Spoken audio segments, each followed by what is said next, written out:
Hello, Matthew Armstrong here with a quick update of my polyphasic Uberman sleep cycle study that I've been doing. And I've just completed 7 days. So I've done 7 complete days on this day 8 now on basically 20 minutes of sleep every 4 hours continuously over the last seven complete days. So that works out as 14 hours sleep in total over the past seven days, and that's what I was aiming for. I haven't been completely successful with getting it down to 2 hours. I've been roughly getting 3 hours per sleep in every 24-hour period, and it's been usually in the late areas of night, either my 1 o'clock nap or my 5 o'clock nap AM, that I've been oversleeping slightly by maybe 30 minutes or maybe an hour at the most. So that's where I've been tripping up slightly. So it's been worked out an average of 3 hours per sleep in every 24-hour period. So that is roughly 21 hours of sleep I've had over in the past 7 full complete days. And I have to say, if I was doing that, if I had got 3 hours, just one core block of sleep each night over 7 days, I would be like a zombie now. But I'm not. I'm very refreshed, feel totally fine.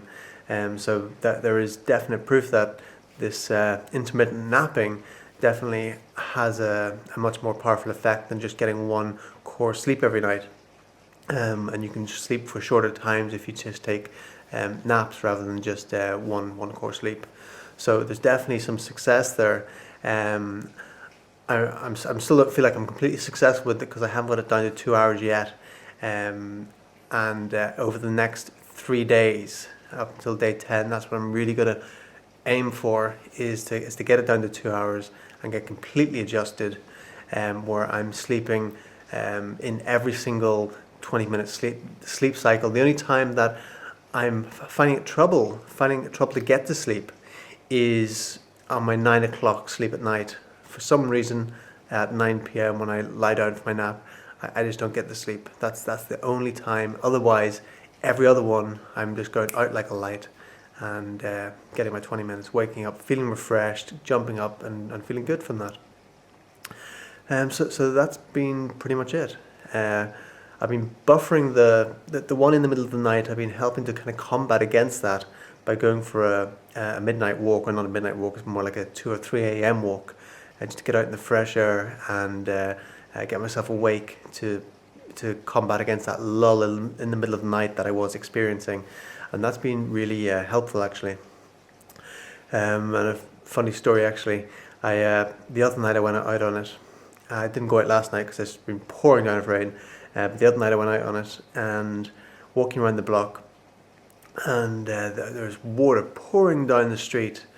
I was like, wow, where's that coming from? So I went up to it, and the water pipes here for the houses, they're outside on the road. And for each pipe there's attached 4 houses, and the meters are on it. And basically the water here is very, very expensive. And it comes from a desalination plant.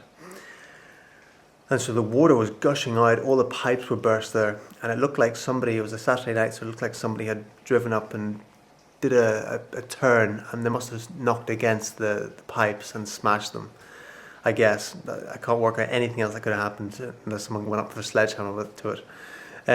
So the water was gushing down, it was the middle of the night, and if that would have carried on going till the next day, which would have been a Sunday or a Monday even, I guess they would have turned it off by Sunday.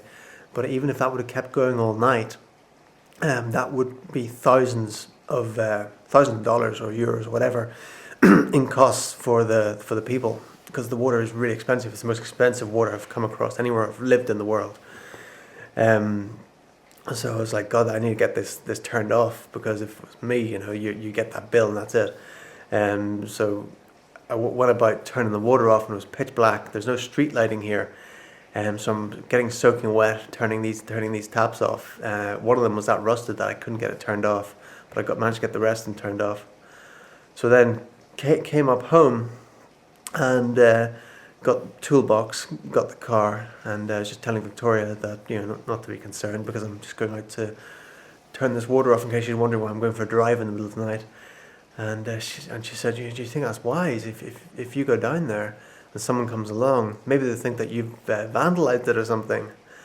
And I suppose, I suppose it's possible. It's not like I'm well known here in Spain or anything. It'd be different if I was back in Ireland, and people know that that's not the sort of thing that I would do. But over here, the police catch you going and tinkering about it with something in the middle of the night. They'd wonder, why are you doing that?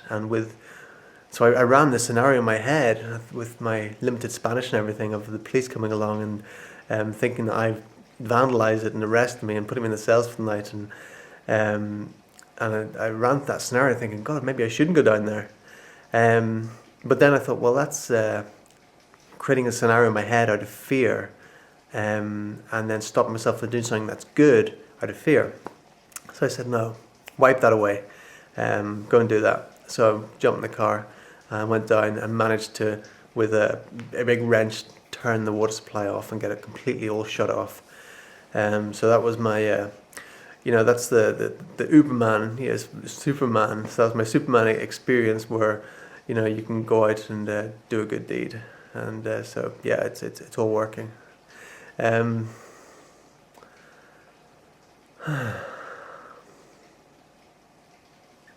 What I appreciate is all the comments. Appreciate all the comments, even the ones that are in disbelief and are critical. Because it gets me to answer them, to help answer the critical questions, but it's a good thing to be curious first. Before being critical, be curious, and if you haven't done your own research, and you're critical first, then you're just going off a belief system, and you don't actually know much about it. So it's good to be curious, and then we're not being controlled by our belief systems, and we're open to learning and growing. Because I as much as anyone understand that sleep is important, right? Sure, sleep is important. Adequate rest and everything. Sure, I teach that.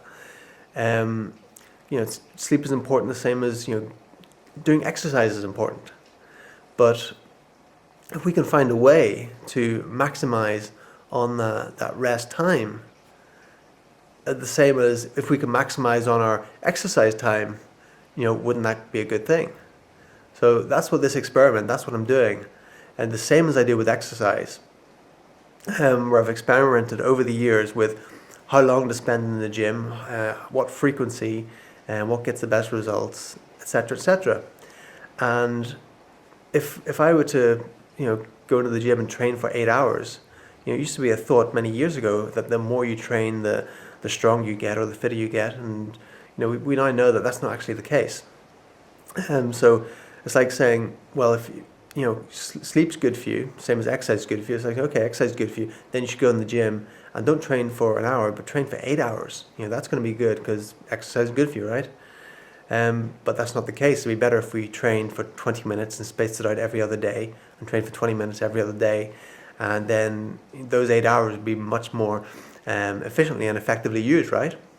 So what I'm seeing is it's the same with sleep, and that is my experience over the last week, because as you can see, I'm pretty alert now, where I'm starting to adjust to the sleep cycle, and that's with only 21 hours sleep in the last 7 nights, last 7 24-hour periods. So there's something in it for sure. So if we can be able to do that, then that's a more efficient and effective way of sleeping and through moving through life. If we can do it in a healthy way, and we can be sharper and more clear, which I am actually starting to feel now. So, like I said, do appreciate all the comments. But like I say, develop a mindset of curiosity before being critical, because you'll find there's things in your own life where you understand, you believe in, and then other people will be critical towards you for those things. And you'll see that the only reason they're critical towards you is quite often is because they just don't understand what you're doing. They're just not fully with it because they haven't researched it. And it's the same with this.